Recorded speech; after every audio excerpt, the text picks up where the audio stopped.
اللہ الرحمن الرحیم۔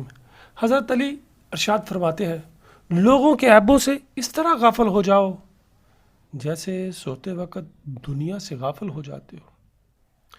ارشاد فرماتے ہیں، جب تمہاری مشکلات حد سے زیادہ بڑھنے لگیں تو سمجھ لو کہ اللہ تمہیں بلند مقام دینے والا ہے۔ ارشاد فرماتے ہیں، کسی کی تباہ حالی پر خوش نہ ہو، کیا خبر کل زمانہ تمہارے ساتھ یہی برتاؤ کرے۔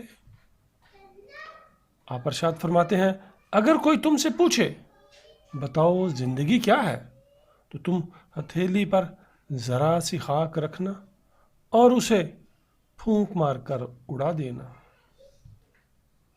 ارشاد فرماتے ہیں، زبان کا وزن بہت ہی ہلکا ہوتا ہے۔ جی ہاں، زبان کا وزن بہت ہی ہلکا ہوتا ہے، مگر بہت کم لوگ ہی اسے سنبھال پاتے ہیں۔ ارشاد فرمایا، انسان کے جسم کا سب سے خوبصورت حصہ دل ہے، اگر یہی صاف نہ ہو تو چمکتا چہرہ کسی کام کا نہیں۔ ارشاد فرمایا، انسان کا سب سے بڑا دشمن اس کا دماغ ہوتا ہے، جو پکڑ پکڑ کر لاتا ہے ان لمحوں کو جو تکلیف دیتے ہیں۔ کبھی بھی اپنی جسمانی طاقت اور دولت پر بھروسہ نہ کرنا، یہ ارشاد فرمایا حضرت علی نے، کیونکہ بیماری اور غربت آنے میں دیر نہیں لگتی۔ آپ ارشاد فرماتے ہیں، نصیحت دوسرے کے حال پر غور کرنے سے حاصل ہوتی ہے۔ دوسرے کے، ارشاد فرمایا، بوڑھے آدمی کی رائے نوجوانوں کے ارادوں سے بھی مضبوط بلکہ مضبوط تر ہوتی ہے۔ حضرت علی نے ارشاد فرمایا، جس نے تجھے ذلیل سمجھا، اگر تجھے عقل ہے تو بے شک اس نے تجھے فائدہ پہنچایا۔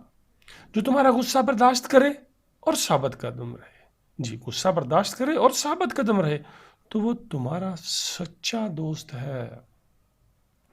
فرمایا، صبر کی دو صورتیں ہیں، جو ناپسند ہو اسے برداشت کرنا اور جو پسند ہو اس کا انتظار کرنا۔ فرماتے ہیں، جس زبان سے جھوٹ نکلنا بند ہو جائے اس زبان سے کی ہوئی دعا ہر دعا قبول ہوتی ہے۔ ارشاد فرماتے ہیں، تجربہ انسان کو غلط فیصلے سے بچاتا ہے، مگر تجربہ غلط فیصلے سے ہی حاصل ہوتا ہے۔ آپ نے ارشاد فرمایا، جو حق سے منہ موڑتا ہے تباہ ہو جاتا ہے۔ ارشاد فرماتے ہیں، جو دکھ دے اسے چھوڑ دو، لیکن جسے چھوڑ دو اسے دکھ مت دو۔ حضرت علی نے فرمایا، جس میں یہ تین عادتیں ہوں وہ ضرور ذلیل و خوار ہوگا۔